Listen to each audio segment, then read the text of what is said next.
El 22 de agosto de 1974, en la ciudad de Culver City, en California, unos investigadores, Kerry Gaynor y Barry Taff, estaban dando una conferencia en una librería local sobre la investigación paranormal, cuando se les acercó una mujer de unos 30 años de edad, llamada Doris Bider, que vivía en una pequeña casa con su hija de 6 años y sus hijos de 10, 13 y 16 años.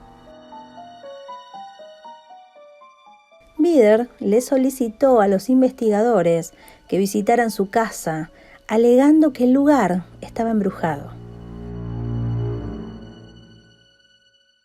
En una entrevista posterior, ella admitió que había espíritus en su casa, produciendo golpes en las paredes, voces extrañas, e incluso afirmó que había sido brutalmente golpeada y violada salvajemente por fuerzas invisibles extremadamente violentas. Gaynor y Taff inicialmente no creyeron la versión de Doris, debido a que el contacto físico con los espíritus u otro tipo de entidades es algo inusual y con frecuencia se debe a una sensación fugaz, además que una fuerza lo suficientemente potente como para hacer lo que Doris explicó era algo inaudito, incluso en el mundo de la investigación paranormal. Sin embargo, Doris les dijo que estos seres se habían manifestado delante de otros testigos. Aseguró que había sido atacada en presencia de sus hijos, que incluso le dejaban moretones y marcas de mordidas en el cuerpo. Durante un ataque en particular, uno de los hijos de Doris trató de intervenir cuando lo oyó gritar, pero fue lanzado a través del cuarto y se rompió el brazo como consecuencia del ataque. Esto último llamó la atención de los investigadores y decidieron finalmente acudir con sus equipos de fotografía a casa de Doris. Mientras Taff y Gaynor realizaban la primera visita a la vivienda, observaron que las luces de toda la casa parpadeaban. Estos fueron los primeros fenómenos que observarían. Durante la primera entrevista al hijo adolescente de Doris en la cocina, los armarios se abrieron de golpe y ollas y sartenes cayeron con violencia de sus estantes sin que nadie las tocara. Además, todos los presentes alertaron de algún tipo de presencia en el dormitorio. Las fotografías tomadas con una Polaroid no salían correctamente o simplemente se veían blanquecinas. Se les ocurrió experimentar qué pasaría si Doris salía del domicilio e inmediatamente observaron con asombro que los fenómenos cesaron y las fotografías realizadas con la misma cámara y con el mismo cartucho de película podían verse de forma nítida. La investigación duró 10 semanas. Doris describió horribles encuentros con los seres, una especie de hombre enorme, acompañado por 2 seres más pequeños que la sujetaban. Taff y Gaynor dijeron haber visto la forma de una persona a partir de unas extrañas luces. En el informe, más de 30 investigadores y Doris estaban en el dormitorio pequeño, equipados con material de grabación. Entonces, Doris comenzó a maldecir y a gritar a los supuestos espíritus. Para sorpresa de muchos, unas extrañas luces se manifestaron en la habitación. Una niebla verdosa empezó a formarse en una esquina, girando y creciendo. En cuestión de segundos, la forma del torso superior de un hombre empezó a hacerse visible entre la niebla. Varios testigos afirmaron que era una entidad masculina, muy grande y voluminoso, pero sin rostro. Se hace referencia a que uno de los investigadores se desmayó al ver semejante fenómeno. Pero, sorpresa, las cámaras de grabación fallaron y solo pudieron capturar la imagen de lo que parece ser un arco de luz flotando en medio de la habitación, así como algunos orbes. Expertos han estudiado las fotografías en las que se muestra a Doris sentada en una cama, rodeada del equipo de investigadores y el arco de luz en el centro de la imagen. Al tratarse de un cuarto con esquinas, si alguien hubiese utilizado un proyector, hubiese habido dobleces en el arco y no se vería liso como claramente aparece en la imagen. Al finalizar la investigación, recomendaron a Doris mudarse debido a la gravedad de la situación. La familia Bider se fue a vivir a San Bernardino, Texas, manteniendo el contacto con los investigadores. Lo que estos no esperaban era que los ataques no desaparecerían, y así Doris continuó siendo sistemáticamente agredida. La tercera noche decidimos hacer la sesión en el dormitorio. Le pedí al ente que si realmente estaba allí, que apareciese. Y entonces la luz salió de la pared y se desplazó hasta el medio de la habitación. Empezó a girar y a expandirse en todas direcciones.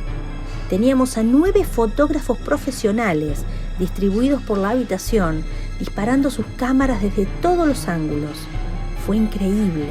Esa cosa flotaba en medio de la estancia y era dimensional. Es imposible falsificar algo así sin disponer de sofisticados sistemas de láser.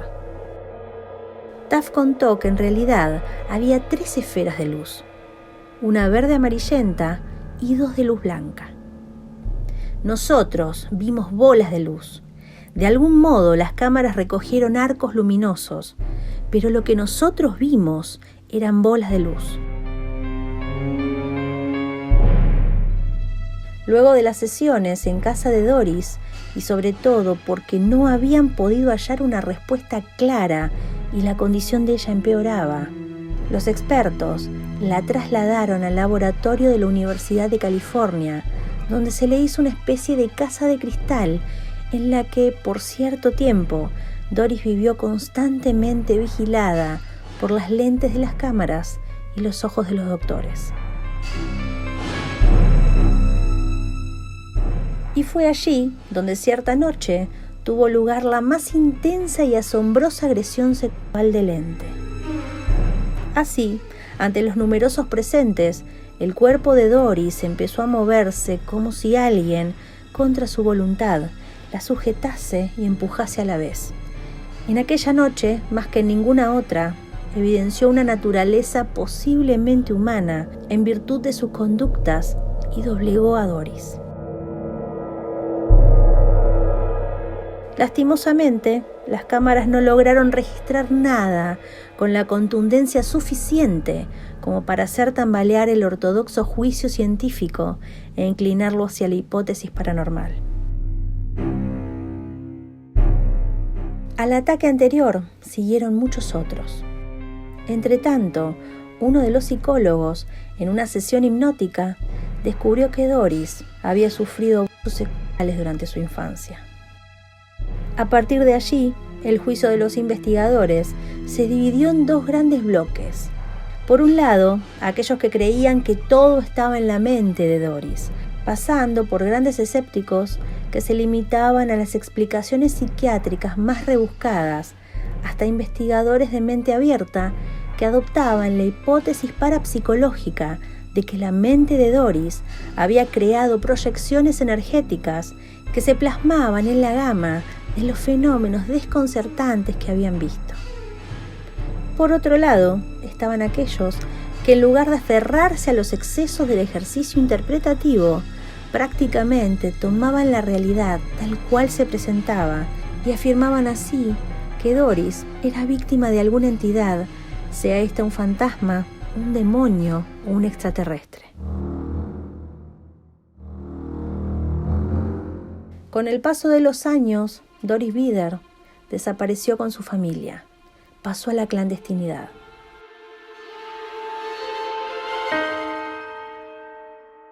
En el último tiempo, sus hijos han confirmado todo lo que ocurrió en la casa de Culver City. En un giro inesperado, mientras vivía en San Bernardino, Doris sostuvo que había quedado embarazada de la entidad. Por cierto, a lo largo del caso, Doris tuvo 3 embarazos psicológicos. Pero los resultados médicos fueron más sorprendentes aún. Un embarazo sin embrión. 5 fueron en total las veces que Doris se mudó intentando huir de su perseguidor. Cada vez se mudaba más lejos, pero lo único que conseguía era una disminución en la frecuencia de ataques. Aunque posteriormente, y de forma inexplicable, los ataques cesaron.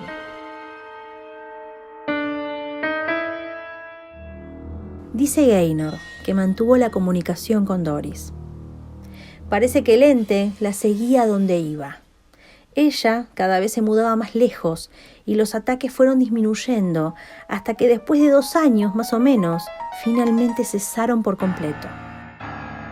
Fue entonces que por fin Doris vivió con tranquilidad hasta que el cáncer la condujo a la muerte un 25 de julio de 2006.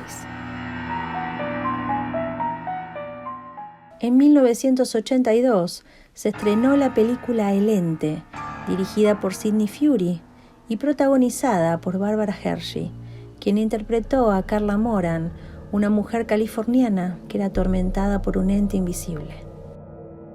Está basada en una novela del mismo nombre, escrita por Frank de Felita y publicada por primera vez en 1978. Según los investigadores presentes, nunca se intentó capturar la entidad por sobreenfriamiento con helio líquido en un laboratorio controlado.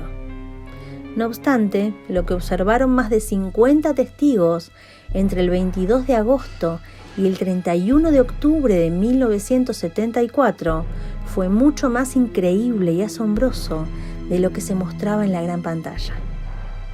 El guión original fue reescrito para convertirse en un mero espectáculo y ocultar la realidad de todo lo que ocurrió.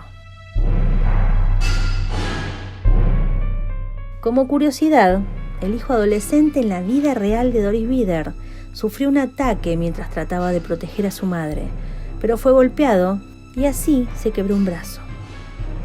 El actor David Laviosa, que representaba al hijo de Doris, durante el rodaje de la escena en la que la entidad le rompe el brazo, sufrió un extraño accidente. ¿Adivinan cuál? Sí, se rompió el mismo brazo. Esto no se supo hasta años más tarde y no se utilizó para promocionar la película. Los siguientes son fragmentos de una entrevista a Brian Harris, el segundo hijo de Doris. Todos experimentamos algún tipo de ataque, empujones, mordiscos y arañazos. Había alrededor de 4 entidades en la casa y éstas se daban a conocer, apareciendo todo el tiempo. Pienso que hacer eso les debía requerir un montón de energía. Sobre la apariencia del ente dijo: sí, como una silueta, pero sin claridad, traslúcida y nublada. Era como una escultura, como un cuerpo cincelado. No era una figura completa, pero a veces podíamos ver ciertos rasgos. Sobre los abusos hacia su madre, dijo: lo de las violaciones era completamente real. Mi habitación estaba justo al lado de la de mi madre. Yo escuchaba cuando sucedían los ataques, cosas siendo arrojadas, ella gritando. Luego ella salía de su cuarto y tenía todos esos moretones en sus piernas, en sus muslos internos, justo como en la película. Sobre las veces que el equipo de investigación los visitaba, dijo: odiaba cuando se presentaba el equipo, porque sabía que tan pronto como se fueran, ellos se enojarían tanto que la casa cobraría vida. Era como si los fantasmas estuviesen molestos de que se fueran, como si estuviesen lanzando una rabieta, un berrinche. Entonces, las cosas empezaban a volar y nosotros a ser atacados. Era como si la casa cobrase vida. cosas volando, ollas y sartenes.